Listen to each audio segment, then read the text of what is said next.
평범한 일상의 소중함도 느낄 새 없이 점점 빛을 잃어가면서 어둠 속에 빠져드는 이가 있습니다. 이미 낮과 밤의 구분도 사라진 지 오래. 그런 그가 요즘 들어 더욱 손에 놓을 수 없게 됐다는 한 가지는 바로 휴대폰입니다. 배터리가 몇 프로 남았는지 몰라고 거의 뭐 이 정도로 가까이 갔다 봐야 돼요.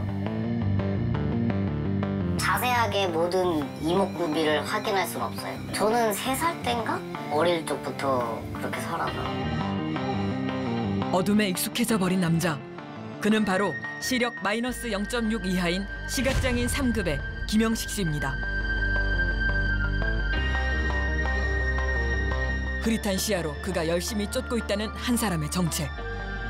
어느 순간 돌연 자취를 감춰버렸다는 채무자입니다. 씨!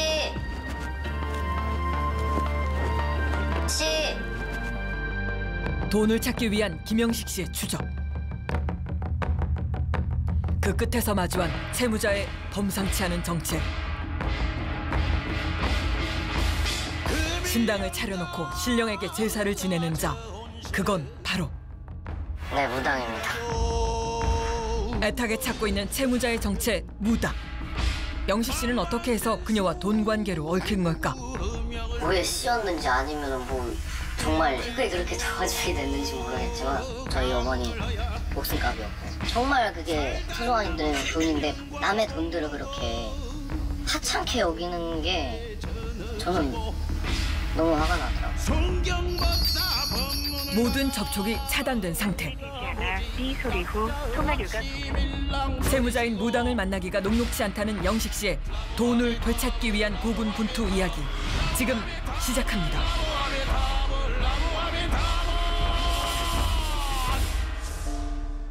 오밀조밀 주택들이 밀집해 있는 한 동네. 그 가운데 유심히 살펴보지 않으면 그냥 지나칠 수도 있는 점집이 하나 있습니다. 사람들이 찾기나 하는지 의아함이 들던 때 그곳을 예의주시하는 한 사람이 있습니다. 시간 날 때마다 점집을 찾는다는 김영식 씨였는데요. 꼭 받아야 될 돈이라서 네. 지금 상황은 연락도 안 되고. 오늘은 만날 수 있을까? 다행히 점집 안에는 불이 켜져 있었습니다.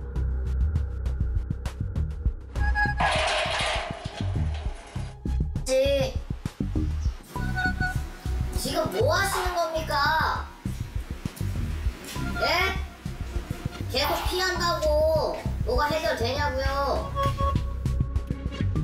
하지만 대답은커녕 인기척 한 번 들리지 않았는데요. 영식 씨는 오늘도 채무자인 무당을 만날 때까지 일단 기다려보기로 합니다. 그러나 밤이 깊어질 때까지 점집 대문은 단 한 번도 열리지 않았는데요. 벌써 수차례 반복되고 있는 상황이라고 합니다.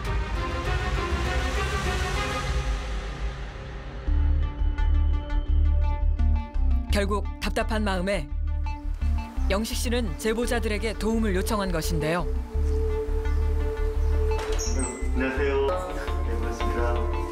그런데 눈길을 끈 것이 있었습니다. 이게 뭐예요? 아, 이거 장애인체전 나가서 했던 겁니다. 사이클 종목에서 입상한 전적까지 있는 영식 씨는 왼쪽 눈이 보이지 않는 시각장애인 3급이었습니다. 오른쪽 시력은 마이너스 0.6 이하로 흐릿하게나마 사물을 식별할 수 있을 정도. 때문에 조심성도 많다는 영식 씨는 도대체 어떤 일을 겪은 걸까요? 제가 무당한테 저 돈을 빌려줬었는데 그 돈은 이제 제가 20대 때 진짜 열심히 벌었던 돈과 저희 부모님이 이제 어머니께서 5년 전에 별세하셨는데 거기에 그냥 목숨값도 있고 해서 저한테는 정말 소중한 돈이어서 받으려고 계속 거기에 있었습니다. 총 금액이 얼마나 됩니까? 원금은 한 4,200 정도 되고요. 지난 2018년 7월경부터 시작해 2019년 4월까지 총 4차례에 걸쳐 4,200여만 원을 무당에게 빌려줬다고 하는데요. 어떤 이유에서일까요? 돈을 이제 빌려줄 때 어떻게 빌려준 겁니까? 저희가 이제 결혼 전제로 이제 연애를 시작했었어요. 영식 씨 지인과의 만남의 자리에서 우연히 알게 된 그녀. 비슷한 또래로 공감대가 쌓이며 금세 연인 사이로 발전했다고 합니다. 하긴 이제 한 2달 법당에 있는데 또 남자가 거기에 와가지고는 이제 무녀를 계속 부르더라고요. 연인의 직업이 직업인지라 신당에서 곧잘 데이트를 즐기던 때 낯선 남자가 방문했다는데요. 그냥 가만히 있는 거예요. 그래서 다음에 오면은 그냥 가만히 있으면 된대요. 누구냐고 나가보지도 않고 뭐 하느냐. 그러니까 이제 그때 얘기하더라고요. 일수꾼이다. 다 얘기해라 지금 다 얘기하라고. 그랬더니 뭐 이 사람 저 사람 해가지고 한 2,400인가 2,700 정도 될 거예요. 이자가 비싸니까 내가 빌려줄 테니까 너가 갚아봐라 나한테. 이런 돈들이 나중에 그 무녀가 갚겠다고 한 거죠, 분명히. 네. 예. 이분들 돈을 보낼 때 이분들 만나보거나 통화해 본 적 있어요? 못 해봤습니다. 음. 네. 그때 당시에는 뭐 나 그냥 잘해보려고 하는 생각만 있어서 그렇게 막 확인하고 그럴 생각도 못했어요. 결혼까지 결심한 사이였던 두 사람.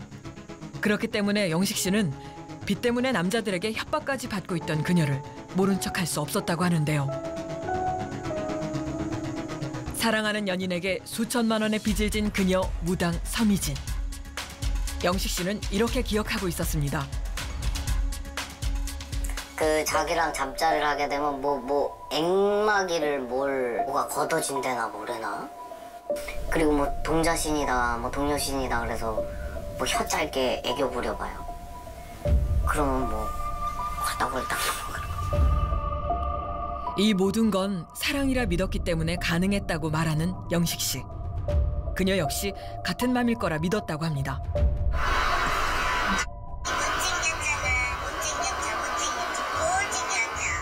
순수한 그 마음이었어요. 결혼 존재다라고 이제 그 사귀는 사이니까 저는 최선을 다했죠. 4,200 중에 네, 없어요. 단 얼마라도 받아본 적 있어요? 없어요. 돈을 갚을 의사 없이 돈을 빌렸다고 보시는 거예요? 갚을 의사가 아예 없다 생각해요. 저 지금 연락도 뭐 아예 안 되고 만날 방법도 없고. 무당에게 빌려줬던 일부 돈은 대출한 돈이었다는 영식 씨. 그 대출의 이자조차 갚지 않았던 그녀가 오히려 일수빚을 더 졌다는 사실을 알게 돼 결국 만남 1년 만인 지난해 5월 관계를 정리합니다. 이젠 채권 채무 관계만 남은 상태. 그러나 어렵게 이어간 연락도 지난해 말 돌연 끊겨버린 겁니다.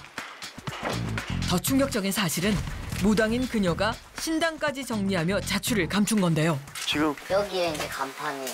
여기 간판이 있었어요? 네, 여기 이렇게 동그랗게 이렇게. 도대체 어떻게 된 일일까? 자취를 감춰버린 무당 미진 씨의 성내가 궁금해지는 가운데 영식 씨에게서 뜻밖의 얘기를 듣게 됩니다. 굿하는 건 못 봤어요. 그냥 뭐 그때 되면은 저를 나가라고 그래요. 못 보게 해요. 네, 왜 그런지 모르겠지만. 그녀의 점집을 찾았던 건 일반 손님들뿐만이 아닌 걸로 보이는데요. 와가지고 오래 안 있었어요. 저게 그냥 뭐. 근데 그 남자분들 여기 오는 분들은 고정적으로 있는 분이 있는 것 같아요. 남자분들이 지금 오는 것 같더라고 보니까. 여기 왔을 때 주로 뭐 밤늦게까지 남자들이 오고 그랬나요? 일수꾼들이 찾아오고. 돈 달라고? 네. 예. 이름 부르고 18년도 여름에 그 8시 반 9시 정도 그때 이제 한 분이 찾아와가지고 돈 때문에 찾아오신 분이 계셨었어요. 저녁에 혹시 한번 찾아오신 적 있으시지 않으세요 작년에? 아, 그때도 돈 때문에 간 거야. 그죠 2,500이라 그러셨을 거예요. 근데 통장에 찍힌 걸 보니까 찍힌 건 2,000밖에 안 되더라고. 남자친구라고 있었던. 그 강아지 끌고 나오신. 그렇죠. 근데 저도 네 그게 저예요. 돈을 받기 위해 시도 때도 없이 무당을 찾아왔던 걸로 보이는 채권자들. 이들을 피해 달아난 건 아닐까? 의심을 하러 여기에 이제 왔을 때 사람이 안 사는 듯한 그런 집 있잖아요. 그런 느낌이 들어서 또 수소문을 했어요. 그 얘 아는 분들한테. 저희 집에서 차 타고 5분 거리? 거기로 이사를 간 거예요. 곧바로 이사한 곳을 찾아간 영식 씨. 상호명을 바꿔 영업한다는 사실을 확인하게 됐다고 합니다. 돈을 갚지 않기 위해 벌인 일이라고 생각한 영식 씨는 틈나는 대로 무당의 점집을 찾았는데요.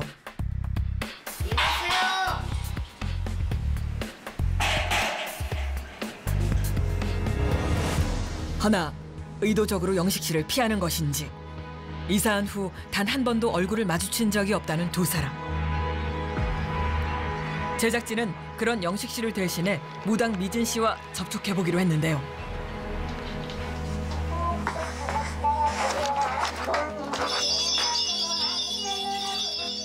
익숙하게 주문을 외더니 그녀가 먼저 자연스럽게 대화를 이끌어갑니다. 나를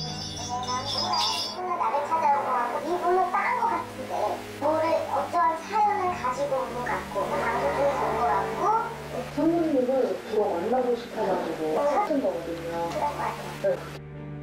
이라고 하시는 거 만나는 친구 같이 살았으니까 돈 해줬지 해주면 해줘요. 고맙죠. 조심스레 정식 인터뷰를 요청해봤습니다. 일단은 저 자체에서는 아직까지는 좀 그렇고 이런 말 자체를 이렇게 좀 속내를 이렇게 한다는 것도 좀 그렇고 그래요. 생각을 한번 해볼게요.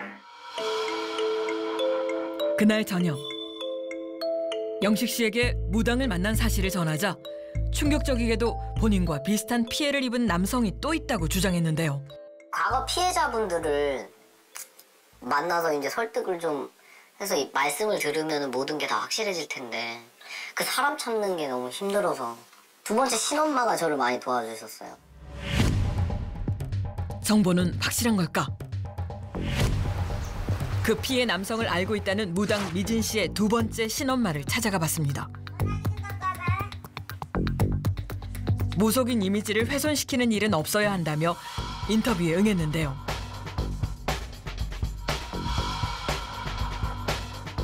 미진 씨와는 친엄마와 딸로 무려 7년간 동거동락한 사이였다고 합니다. 아이가 처음 봤을 때는 얼굴이 예쁘장하고 보통 마음도 뭐 여리고 여기 있을 때도 굉장히 복잡했고 결혼한다는 얘기는 수없이 많이 했어요. 그럴 남자 관계가 대략 한 숫자로 하면 몇 명 정도 될까요? 그렇게 우리 그 보시기에만. 한 12명? 12분. 예. 신당을 찾아온 남자 손님들과 연인 사이로 발전하는 경우도 있었다는 신엄마.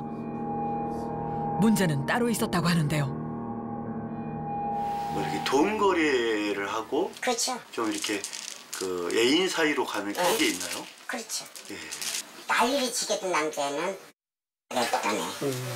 걔는 뭐 저기서 내가 전화를 막 전화 끊으라고 해내고 그 아이도 안 좋게 헤어졌어요.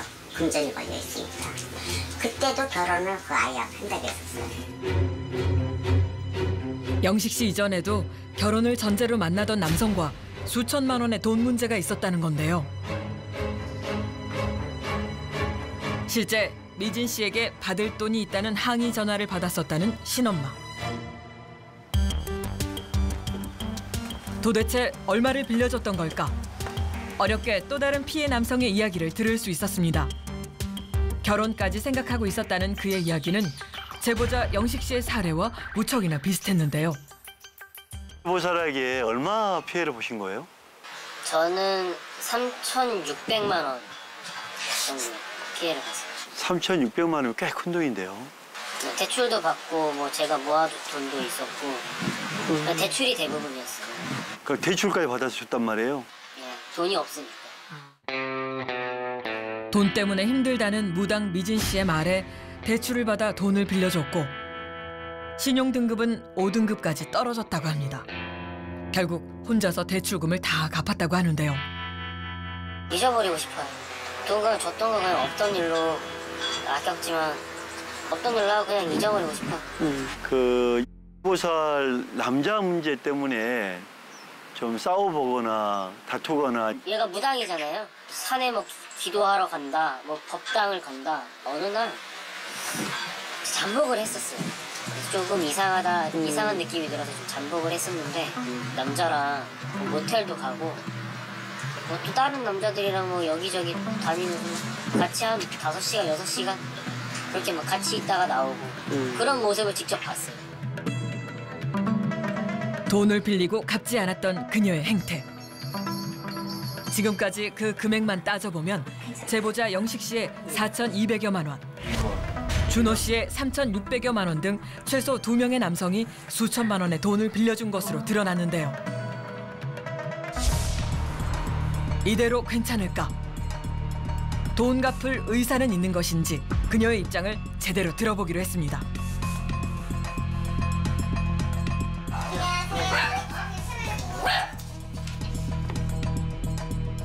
우선 취재 의도를 전달했습니다.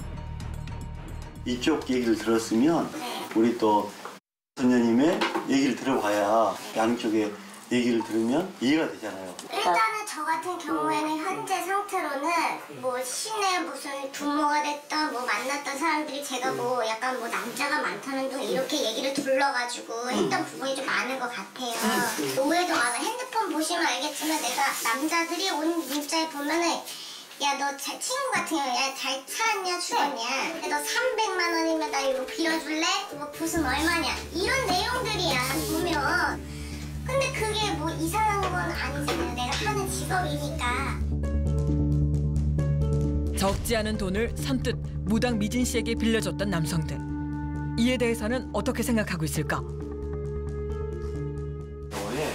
돈을 좀 이렇게 큰 돈을 받았잖아요. 근데 그때는 빌린다는 형식으로 받은 거죠? 빌린다는 형식. 아니요. 그냥 준 거예요? 빌린 게 아니라? 빌려줘라는 말은 저는 그렇게 얘기하지 않아요. 그 상황에 맞게끔 이거 도와주면 고마. 나 받기는 싫은데 어떻게 하다 보니까 도와주게 되는 거야 그거는. 나 받기 싫은데? 부담스럽잖아 솔직히. 그녀의 주장에 따르면 금전적인 면에서 힘들어할 때 사정을 딱히 여긴 이들이 도와줬던 것이라고 하는데요. 부담스러워 거절하기도 했지만 어쩔 수 없었다고 합니다.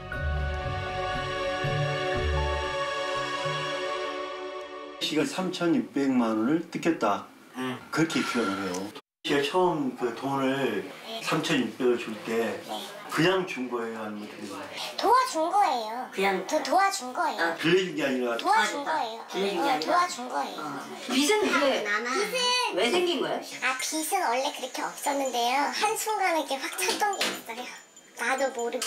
이건 귀신의 국할 노릇이라서 뭐라고 설명이 안 돼요. 여기 할아버지 돈 빼갖고 여기다 잠깐 빌려주고 이러면서 자꾸 할아버지 떼지 이렇게 하면서 이렇게 자꾸 내 별점이 쌓인 것도 있고 그런 부분이라고 봐야죠. 이거는 뭐라고 설명할 수 없는. 빌려줬던 돈을 간절히 받고 싶어하는 제보자 영식 씨의 의견도 전했는데요. 그 돈을 지금 씨가 빌려준 돈을 갚으려는 마음이 있어요? 아니면 그 돈 어떤 돈이라고 생각해요? 얘한테는 값진 돈이에요. 나도 마찬가지로 걔를 뭐 해서 뭐 뜯어먹고 그런 게 아니야. 갚아라도 아니고 그냥 같이 살 거니까 결혼할 거니까 그럼 나도 벌어서 나도 더 주고 서로가 이렇게 좋게끔 하자 이거였어. 근데 갑자기 생뚱맞게 얘는 나를 갖다 내치고 한꺼번에 달래잖아. 내가 그랬어. 나 그러면은 돈이 없으니까 돈 오는 건 죄는 아니잖아. 한 달에 10만 원이든 20만 원이든 갚게 돼. 야 그거 언제 받을 줄 알아? 10년 걸려. 당장 갚아. 어떻게 갚아? 어떻게 갚으실 거예요? 돈이 없는데 어떻게 갚을 거야? 안 주겠다는 것도 아니고. 제작진은 그녀가 전한 답변을 들고 영식 씨와 다시 만났습니다. 안녕하세요. 잘 지냈어요? 네. 네, 반가워요. 지금 당장 갚을 여력이 없다는 말을 전했는데요.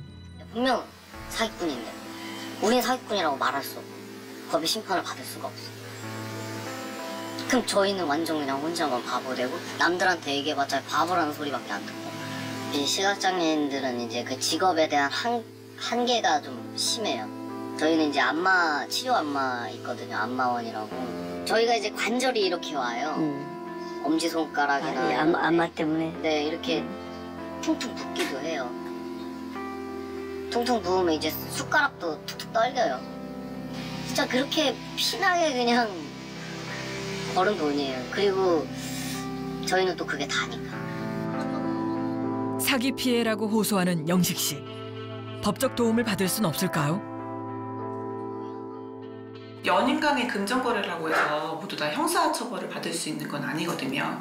일단 돈거래는 민사적으로 증여나 단순 대여로 판단될 가능성이 있기 때문에 그런 경우에는 민사소송을 통해서 해결을 해야 되는 거고요. 피해자가 한 명일 경우에는 결국에는 혼인할 것처럼 약속한 게 기망행위였다라는 게 입증되는 게 굉장히 어려운데요. 만약 피해자가 다수고 그 다수가 비슷한 시기에 돈을 손해를 봤다라고 한다면 그 가해 여성에게는 이 남성들과 혼인할 의사가 없었던 것으로 입증이 좀 용이하지 않을까 생각이 됩니다. 채권자의 관리, 채무자의 관리가 쉽사리 정립되기 힘들다는 연인 간의 돈 거래. 감정이 아닌 이성적인